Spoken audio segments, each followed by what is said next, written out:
Okay, hi. Welcome to Aunt Randy's Story Time. I was thinking today that I know most of you know, I've been studying our family history for about 15, 20 years now. I've collected all kinds of great stories. And because I'm living in California and most of my relatives are living in Ohio, you don't get to hear all these great stories. So I want to share them with you. And today is the 4th of July. So I thought it would be a great day to share a story of military history in our family. And we have lots of it, let me tell you. But this one is about my dad, Robert Heston Bowles, and his time in the military service. He grew up in the 20s, 1920s, long time ago, kids. And a lot of hard times financially for people who lived during that time because it was the Depression era. Now, our family supplemented our income with a little bit of moonshine running, and that's a whole nother story, but it's very fun. I'll tell you that another time. But like a lot of young boys at that time, my dad was very excited and very proud to sign up for military service. He had dropped out of high school in the 8th grade, which was not that uncommon for people who lived in an agricultural area, that the kids would go farming and do things like that. But for him, he wanted to be in the military. So he and his brother were a little bit too young, but they signed up for the National Guard. My dad was in the Army Medical Corps, and he was studying for a couple of years to be a medic. That was his major, I guess you call it. And unfortunately, in about October 1942, he was in an explosion. The ambulance that he was in somehow went off of a road and it exploded. And the driver, another fellow from Ashland County, Wilbur Glenn Smith, let me make sure I've got his name right, Wilbur Glenn Snyder, age 21, passed away in that accident. And my dad was injured, burned, and had other uh, bones broken and that sort of thing from the injury, but he did survive. Um, After that point, he was no longer in the medical corps, but I believe that is because he ended up signing up for the Army. World War II was in progress, and he was in the 90th Infantry Division. He received the World War II Victory Medal, the American Theater Ribbon, the Good Conduct Medal, which I know some of you who knew him when he was a rowdy would say, good conduct. No, he earned that medal. And the Purple Heart. I'm not really sure which injury he earned the Purple Heart for, or if he had more than one. I don't know how that works. But he did have other injuries. He was in a foxhole where a grenade came in, and he had a big metal plate in his head where they replaced the bone with metal. And I think nowadays, if he were to go through an airport security, he would have a tough time. And so that's all of his great awards. He's also, if you go to WWII that's the World War II memorial site. That has some pictures of him and a list of all of his achievements and all the things he did in World War II.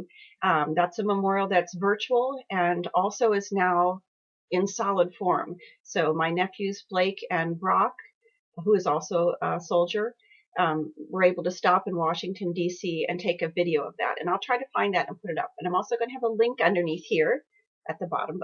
Right along there, look down there. See, under there, there's some links. There's to the Flickr page, to the World War II Memorial page, and some other places where you can see things about Robert Heston Bowles.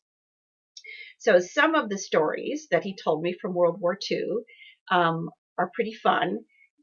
And I'm going to tell you the one that's my favorite, the day that my dad slow danced with a man. So it's politically incorrect these days, but it's still funny, I think. So he and his brother were on leave from military basic training after they signed up for the Army. And they were still in Louisiana.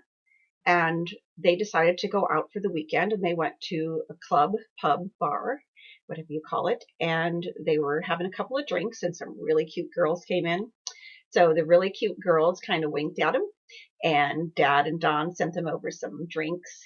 And in a little bit, the girls came over and sat with them, and they chit-chatted and had a meal and had some drinks. And Dad got up, put some coins in the jukebox, and they started dancing.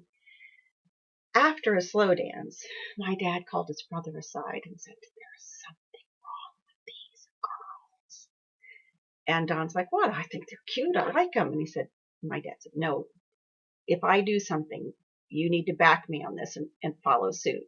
Don's like, okay, whatever. So they go back and dance another slow dance. And my dad reaches down and grabs his date in the naughty bits and says, this isn't a woman, this is a man. And he punched the girl guy in the face. And then Uncle Don started to punch his as well. And the people in the club said, oh, good gosh, those soldier boys are beating up those women. And to which my dad turned around and said, these aren't women, these are men dressed like women. And all the people in the club said, oh, okay, have at it. So that was that silly story. And that was the day my dad slow danced with a man. And if you knew him, he was a really rough and ready biker dude in later years. You would never expect him to dance with a man. Okay, so a lot of the funny stories in the war had to do somehow with alcohol. And another funny story that they had was Uncle Don had been having a girlfriend before he left for the military, and she was also from the area of Ashland, Ohio County, and they had been pen pals and all that sort of thing, and had intended to get married after the war was over. So after the war was over, Don's girlfriend Myrtle, and she had a sister named Nellie. They came to meet my dad and Don at the train, and they went out and they had some fun, had some drinks, and had a good time. And before you knew it, not only was Uncle Don married to Myrtle, but Dad was married to Nellie. Not our Nellie, a different Nellie. You know who I'm talking about. Okay. So it was about 6 weeks later, I think, when the fog lifted and my dad realized he had married somebody he didn't know. So then they got an annulment and everybody went on with their lives. Let's see, what else can I tell you? Blown up. Oh, okay. One more funny story. I think nowadays we're all very aware of what you call PTSD, post-traumatic stress syndrome. But back in the day, I don't think it was something anybody was very well aware of. My dad was in Ashland one day, shortly after being out of the military, and he was walking down the street and he saw in the window of a local jewelry store a German handgun, and it was laying in there as a display with some other things. This really bothered him, and he went out and had some drinks, got a little over the top, and broke the window of the jewelry store and took the gun and threw it in the pond at Brookside Park. And then he stole a car and went joyriding in it and ran out of gas and knocked on a neighbor's door and asked them for some change so he could get gas for his car, got gas for the car, wrecked it, stole another car, and passed out in the back of it. I found this all out when I was reading a newspaper article that said, Robert Bowles, one-man crime wave. Yes, that was my dad. When you look at that story now, you see, here's a soldier who was really just triggered by something and going through just a really tough time readapting to life. So after that point, I think he found his way more. He was a race car driver in Ashland. He did a lot of amateur race car driving, and I have pictures of him doing that, which you'll see also on the Flickr account. Down there, see there's the link down there. Okay. And he also did amateur boxing. He was a really good dancer, and he and his sister Betty did some dance competitions, and those used to be held downtown. There was it's one of those buildings that's on the corner now, and on the top floor they had the boxing matches, they had dance competitions, all sorts of things. The downtown used to be a really vibrant, exciting place in Ashland. And that's where he did all that sort of thing. Now, as some of you know, he ended up in a motorcycle accident at age 26, I believe it was. He was on the back of a motorcycle with a friend of his, and a big truck pulled out in front of them. The motorcycle went underneath, and my dad was in a coma for 3 months. When he awoke from the coma, he only had one leg. And I think this had to be like, wow, what a thing to go through. Can you imagine it? So he recuperated from that. And during that time of recuperation was when he met my mom. And they were married, had 5 children. And it took him a while, but he found a job working for the city of Ashland. And they were one of the few places that would hire what people called him a cripple at that point. And some people would say to him, why don't you just, get a wheelchair and, just take the monies that you can get from being disabled. And he absolutely refused that. He worked a hard physical job his whole life and with his wooden leg. And he refused to be looked at as anything other than a full guy. Okay, now I've gone further than the military story, but I do have to tell you one more trick that my dad liked to pull.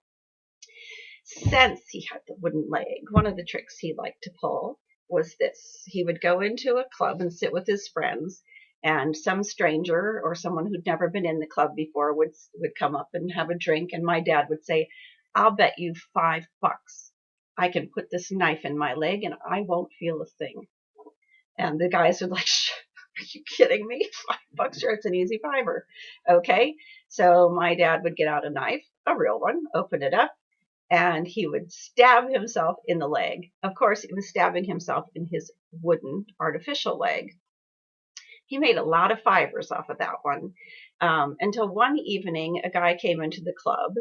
They pulled the little stunt, and the guy thought that it was a trick knife, one of those knives that goes back up into the shaft of the knife. And so he grabbed the knife out of my dad's hand after my dad had taken it out and started to stab it into his own leg. My dad and his friend grabbed the guy as the knife was about 2 inches from entering and, got it back away from him. And once he realized it was a real knife, the guy actually passed out.